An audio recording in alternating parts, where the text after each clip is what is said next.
I love having a big goal that I'm working towards.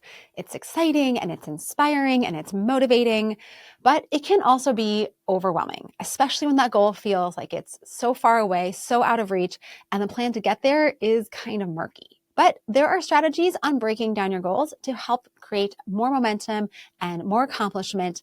So that's what we're going to talk about today. But first, welcome to the Modern Manager. I am Mamie Canfor Stewart, and every week I share tips and strategies to help you be a rockstar manager with a thriving team. And today, we are breaking down goals from that big picture vision down into the daily actions that you can take to make progress. And before you know it, you will be celebrating success. But before we dive in, I hope you'll hit that subscribe button so that you never miss a video. Now, to start us off, we need to look at the length of the goals that we're setting to begin with. A lot of organizations set annual goals, and that can be fine. But the reality is that a year is actually way too far for us to comprehend in terms of what we can accomplish. And there's actually research that goes into this, starting with childhood development. When you're a baby, right, you have no sense of time.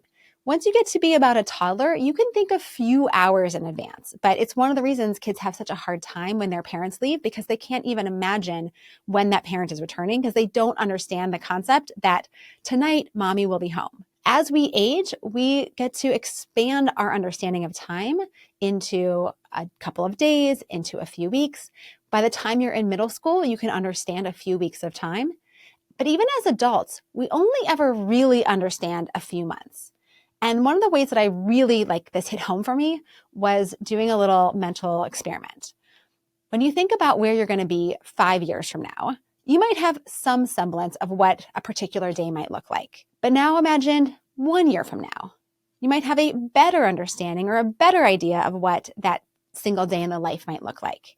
Now imagine next Monday. I would guess that you have a very clear picture of what your life is going to look like next Monday. So as you can see, what happens is the farther out we go, the less certainty we have, the less clarity we have around what it's going to be like, which means that when we're setting goals that are a year out, we really don't have a good idea of what we can accomplish in that time and what the world's going to look like in that time and how we are going to be spending our day. So the first thing you need to do when you are setting a year-long goal is actually break it down into a 90-day goal.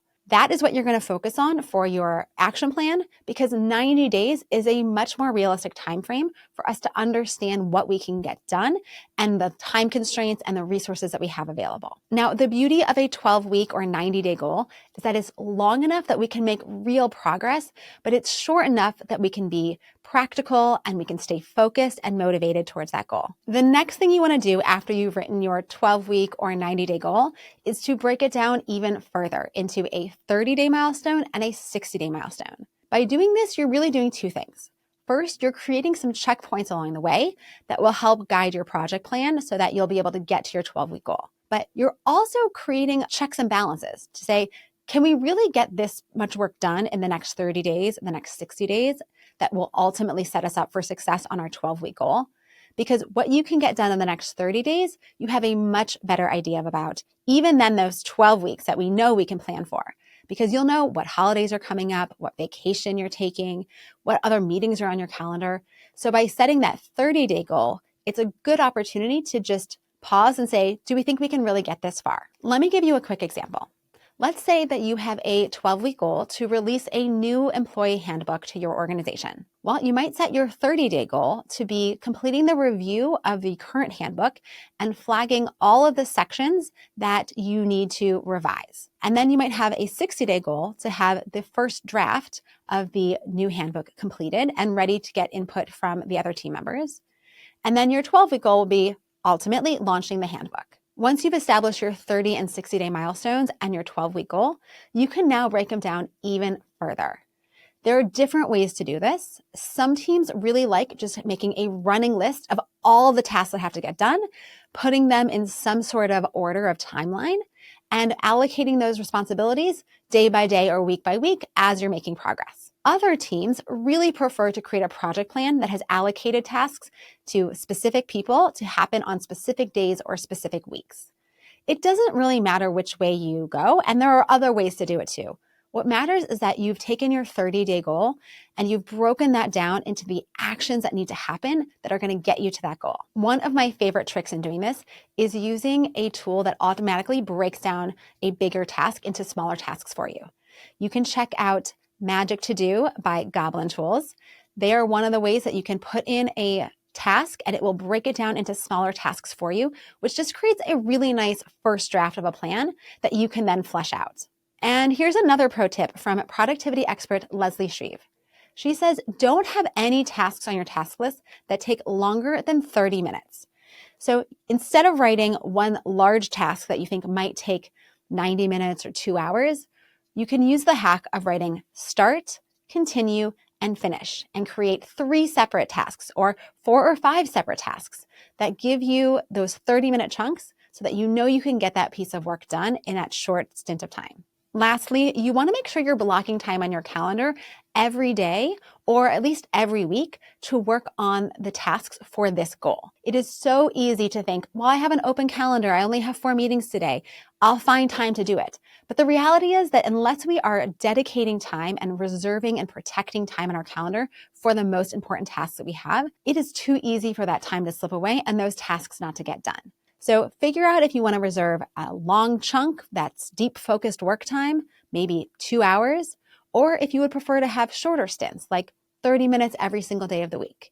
It doesn't really matter what your preference is or what works with your schedule. What matters is that you have dedicated time and you can turn immediately to your task list that you've already created to know exactly what to do during those hours. So you are not trying to figure out what to do. You can just get right into the work. Now, once you get into the work, it is so important to keep the plan up to date. So whether you're working independently or with a team, you want to have some sort of system for updating the plan so that it stays relevant, so you're never having to guess what to do. The other benefit of having your plan always up to date is when you do have a couple of extra minutes, you can turn to your plan and just take the first thing off the list. And if you've allocated time for each of those and you know this task is going to take 10 minutes and this task might take 20 minutes and this task might take 30 minutes, then you can also look at your time available and say, what can I get done in this slot? Oh, I can't do the first task, but is there another task on this list I could start?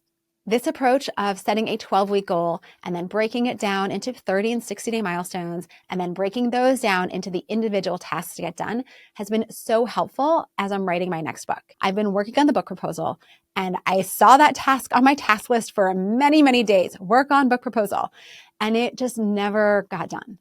So I set myself a goal to complete the entire book proposal in 12 weeks, broke it down into smaller tasks like work on the marketing section of the book proposal, just one tiny section that's only a page long. And I set 30 minutes, a couple of days a week to work on it. And I have made such great progress this way. So when you break down those goals, it suddenly becomes so much more doable for you and for your team. Plus, who doesn't like feeling a sense of accomplishment, getting to check things off your task list, and getting to celebrate the progress that you've made? For more tips on how to be a rockstar manager with a thriving team, check out themodernmanager.com. And while you're here, don't forget to subscribe and check out my latest video.